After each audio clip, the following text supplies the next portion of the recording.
Around 11:30 a.m. on Friday, July 14th, 2017, Helen Hargan called her boyfriend, Carlos Gutierrez, with devastating news. Her sister, Megan, had just shot and killed their mother. The girl's voice sounded frightened. Her lips were trembling. She was crying. Carlos told the girl to run away from home, but Helen replied that she was afraid and couldn't abandon her niece, Molly, who was only 8 years old. Then the call ended.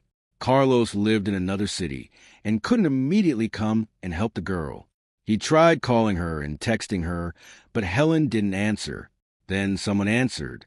It wasn't Helen's voice, but probably her sister's, and this voice ordered him to be quiet. Then everything would be fine.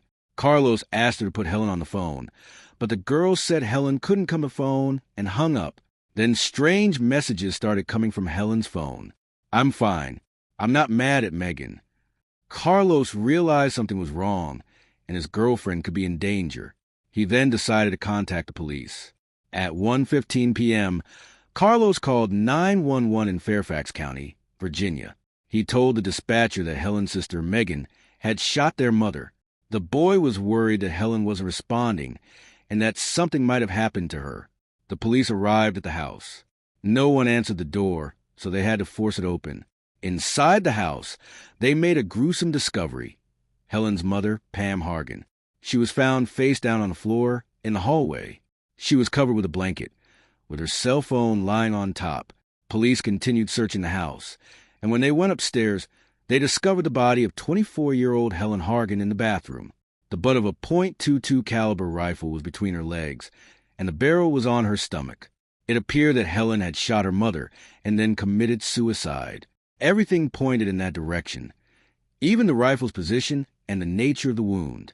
No signs of forced entry were found in the house, nor were any fingerprints found. Nothing was missing from the house, so the possibility of a robbery or home invasion by strangers was ruled out. Police said Helen shot her mother and then herself. But why did she do it? And why did she blame her sister? Detectives had to solve this complex case. The Hargan family's large, beautiful home was home to 24-year-old Helen, her older sister, 34-year-old Megan, with her 8-year-old daughter, and the girl's 63-year-old mother, Pam. They had a third sister, 33-year-old Ashley, but she lived separately and was married. Pam, Helen, Megan, and Molly lived in the small town of McLean, Virginia, USA. Helen graduated from university and returned to live with her family. The mother recently decided to build a house for her youngest daughter and was preparing to move in. The house has already been renovated. The construction cost approximately $800,000.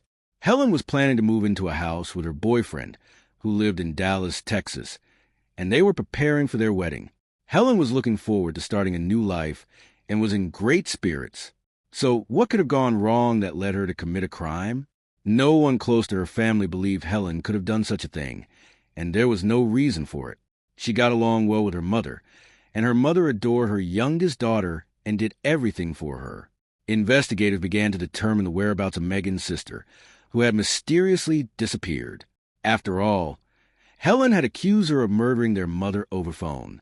The police managed to locate the sister and bring her to the police station for questioning at 5 p.m. that same day. Megan claimed ignorance of what had happened in the house. She claimed she had left home early that morning with her daughter to visit her ex-husband and had witnessed an argument between Helen and her mother that had begun early that morning. Her mother was against a relationship with Carlos, against a wedding and living together in her house, and even threatened to take back the house they had built. Helen was furious and yelled at her mother. Megan explained that she and her sisters grew up without a father, lived very modestly, had little money, and her mother had to work several jobs to provide for her children. But their mother was a strong woman and managed to build a successful career. She held a management position at a large company and earned a good salary. She and her children moved into a large, beautiful house and saved money. She used the money to support her daughters and decided to build a house in Dallas for her youngest daughter, Helen. Megan also complained that her sister, Helen, had changed drastically recently, dropping out of school because of a boyfriend and having problems with illegal substances. She had become selfish and ungrateful, and Helen had been diagnosed with depression. In her opinion, Helen was deeply resentful of her mother because of the house and killed her, then, depressed, committed suicide. Megan tearfully recounted what a caring sister she was. She devoted herself entirely to Helen, who was 10 years younger, and raised her sister while her mother was constantly at work. Megan's alibi was confirmed by her ex-husband, but her story seemed insincere to investigators. They didn't believe her tears and her tale of a difficult childhood, and decided to take the case more seriously. While examining the crime scene, detectives found it odd that the phone was lying on top of a bloody blanket. Someone had clearly placed it there. But who and why? While examining the scene of Helen's death, police noticed a lot of blood on the floor, but very little on the rifle itself, as if it had been planted later.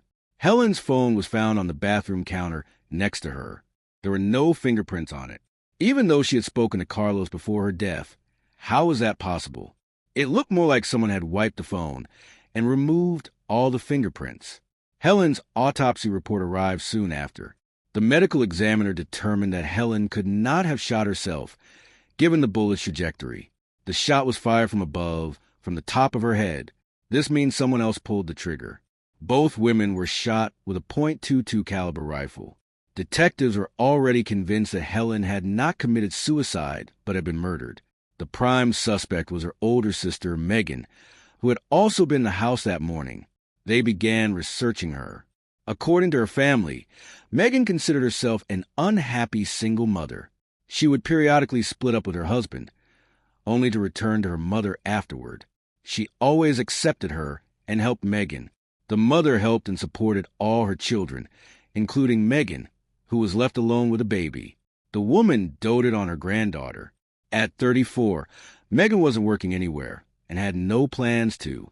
She was living off her mother. Most importantly, she deeply envied and hated her younger sister. In Megan's opinion, Helen was younger, prettier, more successful, and she was loved by her boyfriend. She received all of her mother's attention. Her mother even built the house specifically for Helen. Megan was angry with her mother because of this and often argued with her. Those close to her believed Megan was quite capable of murder. It turns out Megan had a motive for killing her mother and younger sister: envy, resentment, revenge, and money. Upon examining Megan's laptop, investigators discovered that she attempted to transfer $418,000 from her mother's account to her own before and on the day of the murder, but the transactions failed. Megan even attempted to withdraw money from her mother's bank account, but was denied. Megan was summoned for reinterrogation. During the interrogation, which lasted over 4 hours, the woman admitted to attempting to withdraw money from her mother's account, but with her mother's permission. She desperately needed the money, but Megan denied any involvement in the murders of her sister and mother. According to her, Megan had her eye on a house for $485,000, but she didn't have any of her own money and needed her mother's. She asked her mother for help, and her mother agreed to pay for the house, which is why she wired the money, but something went wrong, and her mother refused to pay. Megan claimed no one knew about this and couldn't confirm her mother's permission because her mother didn't want her other daughters to know about their intentions to buy a house. Detectives tried to coax the truth out of her and reported Helen's call to Carlos, in which she claimed Megan had shot her mother, but she refused to confess and couldn't explain the call. However, there was no direct evidence against Megan at the time, and the police released her. The police theorized that her mother hadn't originally planned to pay for the house, and when she learned of Megan's attempts to fraudulently transfer funds, she contacted the bank to freeze the account. Investigators' suspicions were confirmed when they obtained a recording of a phone call from the bank. The transfer from her mother's account failed due to the size of the sum. Megan called the bank herself and claimed to be her mother, but employees noticed the call was coming from a different number and began asking her follow-up questions to confirm the transfer. Megan was unable to answer any of them.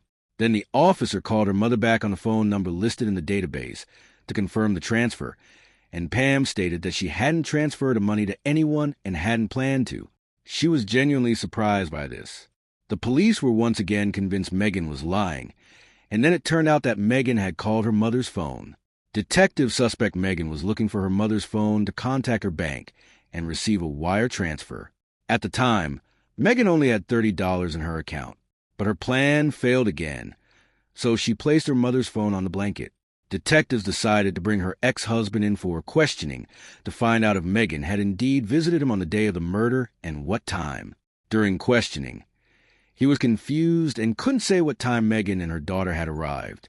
The drive to his house was 160 kilometers, 100 miles, and would have taken 2 to 3 hours.